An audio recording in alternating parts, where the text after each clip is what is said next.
오늘의 사연 시작합니다. 안녕하세요.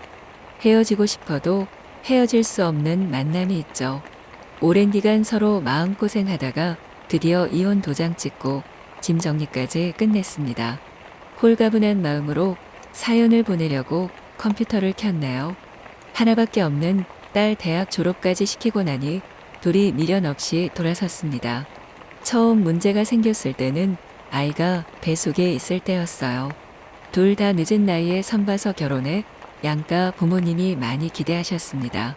나이가 30이라 조금이라도 늦을까봐 결혼하면서 바로 아이를 가지려고 노력했어요. 귀하게 얻은 딸아이라 처음에는 온 집안에서 예뻐했는데 남편이 밖으로 돌기 시작했습니다. 첫 바람의 흔적, 다시는 안 그러겠노라 싹싹 비는 그 사람을 만삭의 몸으로 내칠 수 없었습니다.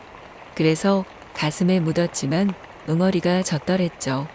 아이가 돌이 되기 전에 직장에 새로 들어온 여직원과의 두 번째 바람을 알게 됐습니다. 분한 마음에 돌잔치고 뭐고 안 하고 싶었지만 아이의 첫돌인데 그럴 수 없어 참았어요. 그 여자는 아이 돌잔치에도 오더군요. 다 뒤집어버리고 싶었지만 이혼할 게 아니라면 직장은 다녀야 하니 잘 타일렀고 또다시 그 사람은 안 그러겠다 각서도 썼습니다. 그렇게 세 번째, 네 번째 바람이 끊임이 없더라고요. 왜 바람이 고칠 수 없는 습관이라는지 알겠더군요. 처음에는 잘못했다, 미안하다 싹싹 빌더니 조금 지나니 콧방귀를 뀌고 더 지나니 제 탓을 하더라고요.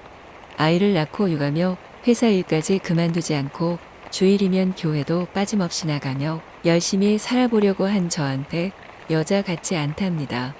선봤을 때는 수수하고 정숙해서 좋다던 사람이 밋밋하고 지겹다면서 바람의 이유를 저한테 돌리더군요. 아이는 어리고 늦은 결혼에 실패했다 말할 수 없어 마음속으로 끙끙 앓았습니다. 손이 많이 가는 시기가 지나니 저도 저를 가꿔보자 싶었습니다. 운동도 다니고 제 돈으로 악착같이 관리도 받으면서요.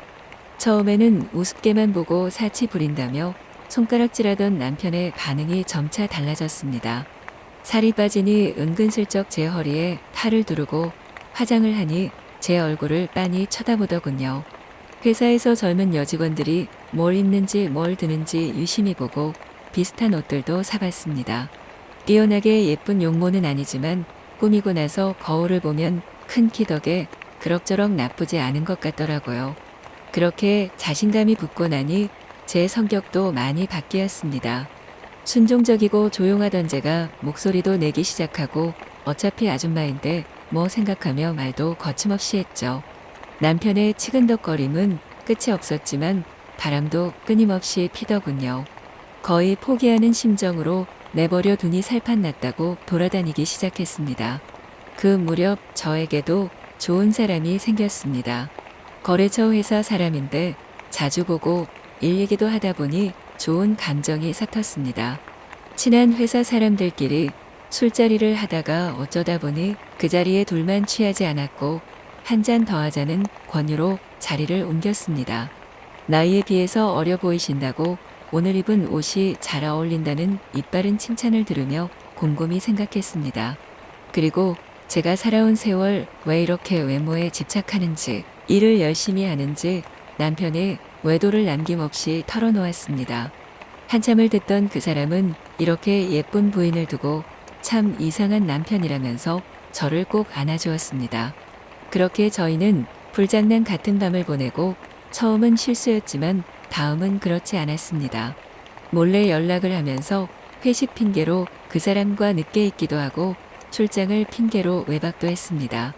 저도 제가 그렇게나 싫어하던 짓을 할 거라곤 생각 못했지만 이상하게도 죄책감은 안 들더라고요. 아무래도 그간 당해온 세월에 대해 합리화를 시킨 거겠지만 말이죠. 저보다 8살이나 어리던 그 남자는 매번 저에게 예쁘다는 칭찬을 아끼지 않았습니다. 잠자리를 할 때도 자기중심적이던 남편과는 다르게 저의 만족과 생각을 꼭 들어야 하는 사람이었죠. 사랑했냐고 묻는다면 아니라고 할 순 없지만 각자의 가정을 깨고 싶지는 않은 마음이었습니다.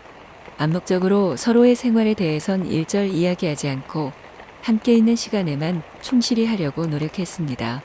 그래서 몰래 만나며 애정을 키워가고 있었는데 남편이라는 작자는 참 눈치도 빠르더군요.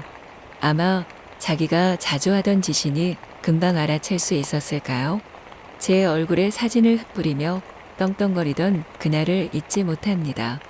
회사에 알려서 창피를 당하기 전에 그만두라고 협박하더군요. 지금 생각하면 참 바보 같은 짓인데 또 손가락질 당하는 건 무서워서 그러겠노라 했습니다. 집에 들어앉아 집 앞에 작은 회사로 시간제 아르바이트나 다니면서 아이를 키우니 정말 저를 많이도 무시하더군요. 일을 하지 않으니 돈이 없어 전처럼 관리할 수 없었고 또 바람은 계속 이어져 갔습니다. 이혼해달라고 수차례 말했지만 아이를 생각해서 어떻게 그러냐며 죽어도 좋은 아빠는 되고 싶었던 사람이에요.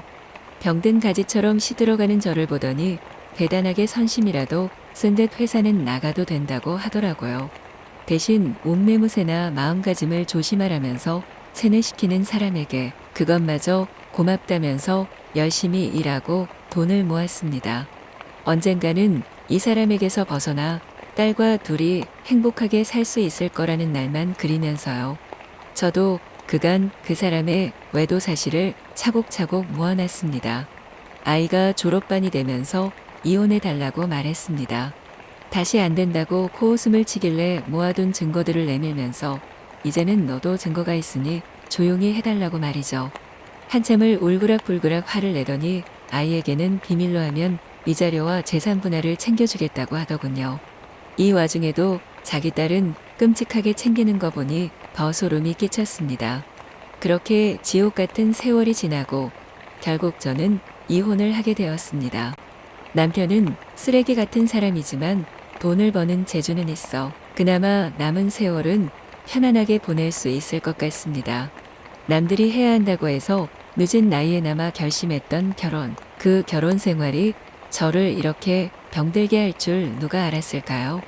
아이에게 이야기할까 친정에도 말 못하고 알아왔던 그 세월을 이제 청산하게 됐습니다.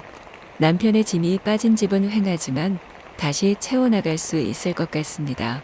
인연으로 시작한 줄 알았는데 악연이 되어 이제야 비로소 벗어날 수 있게 됐네요.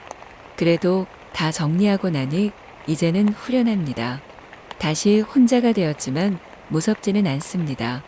회사를 그만두고 제가 취미로 하던 공예로 공방을 작게 하나 차려볼까 합니다. 아이도 저의 새로운 출발을 응원해 줍니다. 말은 하지 않았지만 어렴풋이 알고 있는지도 모르죠. 앞으로는 저만을 위한 인생을 살 수 있을 것 같습니다. 끊어내지 못한 인연으로 고통받고 계신 분들이 계신다면 언젠가 그 끝이 있다고 말씀드리고 싶네요. 구질구질한 제 이야기를 들어주셔서 감사합니다.